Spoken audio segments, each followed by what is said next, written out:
بسم الله الرحمن الرحيم ياسين والقرآن الحكيم إنك لمن المرسلين على صراط مستقيم تنزيل العزيز الرحيم لتنذر قوما ما أنذر آباؤهم فهم غافلون لقد حق القول على أكثرهم فهم لا يؤمنون إنا جعلنا في أعناقهم أغلالا فهي إلى الأذقان فهم مطمحون وجعلنا من بين أيديهم سدا ومن خلفهم سدا فأغشيناهم فهم لا يبصرون وسواء عليهم أنذرتهم أم لم تنذرهم لا يؤمنون إنما تنذر من اتبع الذكر وخشي الرحمن بالغيب فبشره بمغفرة وأجر كريم إنا نحن نحيي الموتى ونكتب ما قدموا وآثارهم وكل شيء أحصيناه في إمام مبين واضرب لهم مثلا أصحاب القرية إذ جاءها المرسلون إذ أرسلنا إليهم اثنين فكذبوهما فعززنا بثالث فقالوا إنا إليكم مرسلون قالوا ما أنتم إلا بشر مثلنا وما أرسل الرحمن من شيء إن أنتم إلا تكذبون قالوا ربنا يعلم إنا إليكم لمرسلون وما علينا إلا البلاغ المبين قالوا إنا تطيرنا بكم لئن لم تنتهوا لنرجمنكم وليمسنكم منا عذاب أليم قالوا طائركم معكم أئن ذكرتم بل أنتم قوم مسرفون وجاء من أقصى المدينة رجل يسعى قال يا قوم اتبعوا المرسلين اتبعوا من لا يسألكم أجرا وهم مهتدون وما لي لا أعبد الذي فطرني وإليه ترجعون أأتخذ من دونه آلهة يردني الرحمن بضر لا تغني عني شفاعتهم شيئا ولا يوقظون إني إذا لفي ضلال مبين إني آمنت بربكم فاسمعون قيل ادخل الجنة قال يا ليت قومي يعلمون بما غفر لي ربي وجعلني من المكرمين وما أنزلنا على قومه من بعده من جود من السماء وما كنا موسلين إن كانت إلا صيحة واحدة فإذا هم خامدون يا حسرة على العباد ما يأتيهم من رسول إلا كانوا به يستهزئون ألم يروا كما أهلكنا قبلهم من القرون أنهم إليهم لا يرجعون وإن كل لما جميع لدينا محضرون فآية لهم الأرض الميتة وأحييناها وأخرجنا منها حبا فمنه يأكلون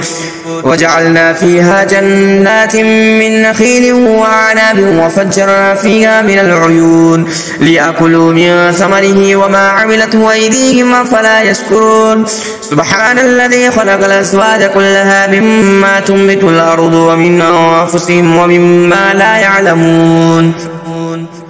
وآية لهم الليل نسلخ منه النهار فإذا هم مظلمون والشمس تجري لمستقر لها ذلك تقدير العزيز العليم والقمر قدرناه منازل حتى عاد كالعرجون القديم لا الشمس ينبغي لها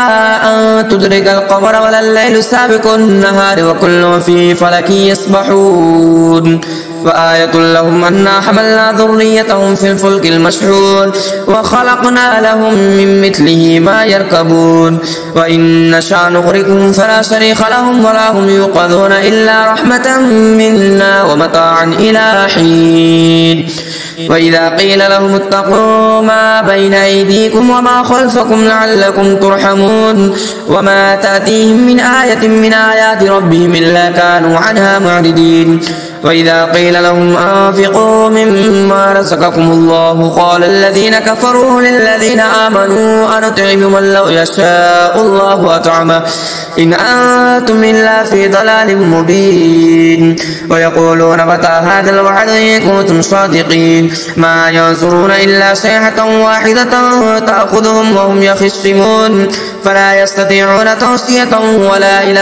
أهلهم يرجعون ونفخ في الصور فإذا هم من الأجداث إلى ربهم يصلون قالوا يا ويلنا من بعثنا من مرقدنا هذا ما بعد الرحمن وصدق المرسلون إن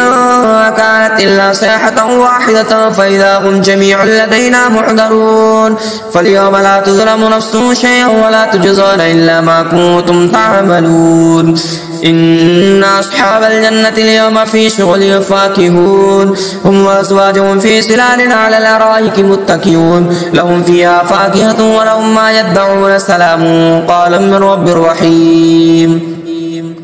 وامتازوا اليوم أيها المجرمون ألم أعهد إليكم يا بني آدم ألا تعبدوا الشيطان إنه لكم عدو مبين وأن اعبدوني هذا صراط مستقيم ولقد أضل منكم جبلا كثيرا أفلم تكونوا تعقلون هذه جهنم التي كنتم توعدون إصلاها اليوم بما كنتم تكفرون اليوم نختم على أفواههم وتكلمنا أيديهم وتشهد أرجلهم بما كانوا يكسبون ولو نشاء لطمسنا على أعينهم فاستبقوا الصراط فأنى يبصرون ولو نشاء لمسخناهم على مكانتهم فما استطاعوا مضيا ولا يرجعون ومن نعمله ننكسه في الخلق فلا يعقلون وما علمناه الشعر وما ينبغي له إن هو إلا ذكر وقرآن مبين لينذر من كان حيا ويحق القول على الكافرين أولم يروا أنا خلقنا لهم مما عملت أيدينا أنعاما فهم لها مالكون وذللناها لهم فمنها ركوبهم ومنها يأكلون ولهم فيها منافع ومشارب أفلا يشكرون واتخذوا من دون الله آلهة لعلهم ينصرون لا يستطيعون نصرهم وهم لهم جند محضرون فلا يحزنك قولهم إنا نعلم ما يسرون وما يعلنون أولم ير الإنسان أنا خلقناه من نطفة فإذا هو خصيم مبين وضرب لنا مثلا ونسي خلقه قال من يحيي العظام وهي رميم قل يحييها الذي أنشأها أول مرة وهو بكل خلق عليم الذي جعل لكم من الشجر الأخضر نارا فإذا أنتم منه توقدون أوليس الذي خلق السماوات والأرض بقادر على أن يخلق مثلهم بلى وهو الخلاق العليم إنما أمره إذا أراد شيئا أن يقول له كن فيكون فسبحان الذي بيده ملكوت كل شيء وإليه ترجعون